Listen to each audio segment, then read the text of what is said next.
പശ്ചിമേഷ്യൻ മേഖലയിൽ ഇറാൻ ആക്രമണം തുടരുന്നതിനിടയിൽ കൊല്ലം തുറമുഖത്ത് കപ്പൽ നങ്കൂരമിട്ടു. ഹോങ്കോങ്ങിൽ നിന്നും സൗദി അറേബ്യയിലേക്ക് പോകുകയായിരുന്ന ഓഫ് ഷോർ സപ്ലൈ വെസലാണ് കൊല്ലം തുറമുഖത്ത് നങ്കൂരമിട്ടത്. യാത്രാ പ്രതിസന്ധി നേരിട്ടതോടെ കപ്പൽ കമ്പനി പോർട്ട് അധികൃതരുടെ സഹായം തേടുകയായിരുന്നു. സൗദി അറേബ്യൻ തീരത്തേക്ക് പോകാൻ കഴിയാത്ത സാഹചര്യത്തിലാണ് ഓഫ് ഷോർ സപ്ലൈ വെസൽ രാവിലെ 11 മണിയോടെ കൊല്ലം പോർട്ടിൽ എത്തിച്ചേർന്നത്. കൊല്ലം തുറമുഖത്ത് നങ്കൂരമിടുന്നതിന് കപ്പൽ അധികൃതർ സഹായം അഭ്യർത്ഥിക്കുകയായിരുന്നു.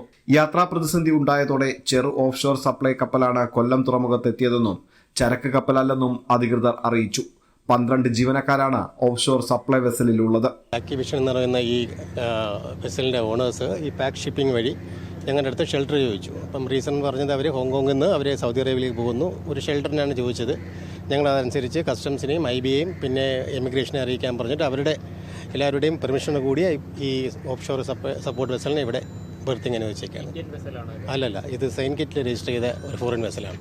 സൗദി തീരം ഉൾപ്പെടെ ഗൾഫ് സമുദ്ര മേഖലയിൽ സംഘർഷം തുടരുന്ന സാഹചര്യത്തിലാണ് കപ്പൽ കൊല്ലത്തടിപ്പിച്ചത്. എത്ര നാൾ തുടരേണ്ടി വരുമെന്ന് തീരുമാനിച്ചിട്ടില്ലെന്ന് അധികൃതർ വ്യക്തമാക്കി. യുദ്ധ സാഹചര്യത്തിനനുസരിച്ചായിരിക്കും മടക്കയാത്ര തീരുമാനിക്കുക. അമൃത ന്യൂസ്, കൊല്ലം.